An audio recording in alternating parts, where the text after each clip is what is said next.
Hello दोस्तों, कैसे हैं आप लोग। आई होप आप लोग मस्त जबरदस्त और अच्छे ही होंगे। तो बिना देरी के फटाफट से आज का वीडियो स्टार्ट करते हैं। तो दोस्तों, आज की वीडियो में हम जानने वाले हैं सल्तनत काल का विस्तार कैसे हुआ और खिलजी वंश भारत में कैसे उत्पन्न हुए। बलबन की मृत्यु के बाद दिल्ली की सत्ता पर अपना प्रभुत्व स्थापित करने के लिए तुर्क तथा खिलजी सरदारों के मध्य संघर्ष प्रारंभ हो गया। इस संघर्ष में खिलजी सरदार जलालुद्दीन फिरोज खिलजी सुल्तान बनने में सफल रहा। जलालुद्दीन फिरोज खिलजी के पूर्वज अफगानिस्तान के खल्ज नामक स्थान से भारत आए थे। अफगानों की भाषा में गर्म प्रदेश को खल्ज कहते हैं, अतः ये खिलजी कहलाए। जलालुद्दीन फिरोज खिलजी ने दिल्ली में खिलजी वंश की स्थापना की। वह एक उदार एवं सहिष्णु शासक था। उसने दंड के नियमों को मानवीय बनाने पर ध्यान दिया तथा विद्रोही तुर्क सरदारों को संतुष्ट करने की नीति अपनाई। सुल्तान का भतीजा अलाउद्दीन, जो कौशाम्बी एवं अवध का इक़्तिदार तथा रक्षा मंत्री था, देवगिरी पर आक्रमण करने के लिए स्वयं निकला। वहां उसे विजय के साथ साथ अपार धन मिला। सुल्तान अपने भतीजे अलाउद्दीन के इस अभियान की सफलता के कारण उससे मिलने कौशाम्बी की ओर चल पड़ा। कौशाम्बी में उसकी हत्या उसके भतीजे अलाउद्दीन द्वारा कर दी गई। जलालुद्दीन के मृत्यु के बाद अलाउद्दीन खिलजी ने सिंहासन प्राप्त किया। अलाउद्दीन खिलजी 1296 ईस्वी में दिल्ली के तख्त पर बैठा। वह महान विजेता, कुशल शासक और चतुर राजनीतिज्ञ था। उसके सुल्तान बनते समय दिल्ली सल्तनत में अव्यवस्था का बोलबाला था। उलेमाओं का दखल शासन में बहुत बढ़ गया था। अमीर तथा सरदार विद्रोह कर रहे थे। मंगोल आक्रमणकारी लगातार हमले कर रहे थे। इन परिस्थितियों का सामना उसने धैर्य तथा सुनियोजित योजना बनाकर किया। सबसे पहले उसने जलालुद्दीन खिलजी की उदार एवं सहिष्णु नीति का त्याग कर कठोर नियमों को लागू किया। इन कठोर नियमों तथा सुनियोजित योजनाओं के बल पर वह विशाल साम्राज्य स्थापित करने में सफल रहा। अलाउद्दीन को शासन के मामले में धर्म गुरुओं का दखल पसंद नहीं था, इसलिए वह शासन संबंधी नियम बनाने और उन्हें लागू करने में उनकी बातों को नहीं मानता था। अलाउद्दीन खिलजी को विजय का श्रेय उसकी सुसंगठित सेना को था। अलाउद्दीन ने एक विशाल अस्थायी सेना का संगठन किया। उसकी सेना में 4,75,000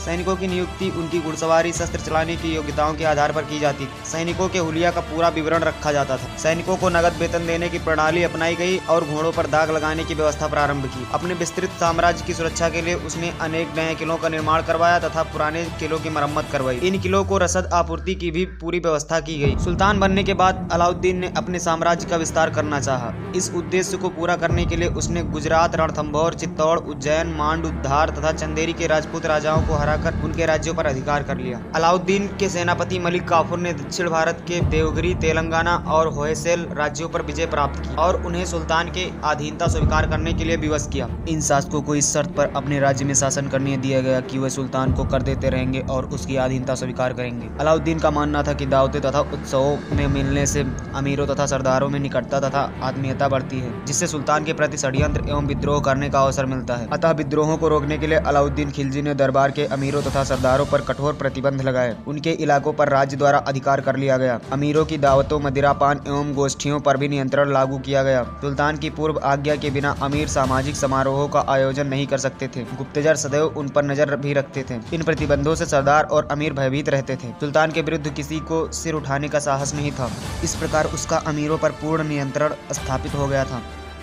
भारत की उत्तरी पश्चिमी सीमा पर मंगोलों के आक्रमण होते रहते थे। अलाउद्दीन के समय में भी मंगोलों ने कई बार आक्रमण किए। मंगोलों के आक्रमणों से सुरक्षा के लिए अलाउद्दीन ने बलबन की भांति पुराने किलों की मरम्मत कराई और नए किलों का निर्माण कराया। इन किलों में उसने योग्य और कुशल सेना रखी। यह सेना मंगोलों के आक्रमणों को रोकती थी। अलाउद्दीन पहला मध्यकालीन शासक था जिसने लगान का सही अनुमान लगाने के लिए भूमि को विश्वास से नापने की प्रथा शुरू की। खराज पैसों में नहीं बल्कि अनाज के रूप में वसूल किया जाने लगा ताकि नगरों को पर्याप्त मात्रा में खाद्यान्न पहुंचाया जा सके। अलाउद्दीन को मंगोल आक्रमणों से राज्य की सुरक्षा तथा सल्तनत विस्तार के लिए एक बड़ी सेना रखना जरूरी था। इन सैनिकों को उनकी जरूरतों के अनुसार वेतन देने में खजाना खाली हो जाता था। अतः उसने कम वेतन में सैनिकों का खर्च चलाने के लिए बाजार नियंत्रण लागू किए। उसने दैनिक आवश्यकताओं वस्तुओं के मूल्य निश्चित कर दिए, जिससे निश्चित वेतन पाने वाले सैनिक भी अपना निर्वाह कर सके। सुल्तान को प्रतिदिन बाजार की पूर्ण सूचना प्राप्त होती थी। कभी कभी सुल्तान स्वयं वस्तुओं और उनके मूल्यों की जांच करता था। इस व्यवस्था का परिणाम यह हुआ कि दुकानदार वस्तुओं का अधिक मूल्य लेने का साहस नहीं कर पाते थे। कुशल बाजार नियंत्रण के लिए सरकारी गोदाम भी स्थापित किए गए। अकाल पड़ने के समय गोदामों से खाद्यान्न की आपूर्ति की जाती थी। वह पहला शासक था जिसने सार्वजनिक वितरण प्रणाली की शुरुआत की। खिलजी वंश का काल लगभग 30 वर्षों तक था, जिसमें से जलालुद्दीन फिरोज खिलजी ने लगभग 6 वर्षों तक, अलाउद्दीन खिलजी ने 20 वर्षों तक, उसके बाद उसके उत्तराधिकारी शिहाबुद्दीन, उमर मुबारक शाह, नसीरुद्दीन, मोहम्मद खुसरो, इन सब ने मिलकर मात्र 4 वर्षों तक ही शासन किया। तो दोस्तों, उम्मीद करते हैं आपको आज की वीडियो जरूर पसंद आई होगी। तो प्लीज़ वीडियो को लाइक एंड चैनल पर नए हैं तो प्लीज़ चैनल को सब्सक्राइब जरूर करें। मिलते हैं नेक्स्ट पार्ट में, तब तक के लिए जय हिंद।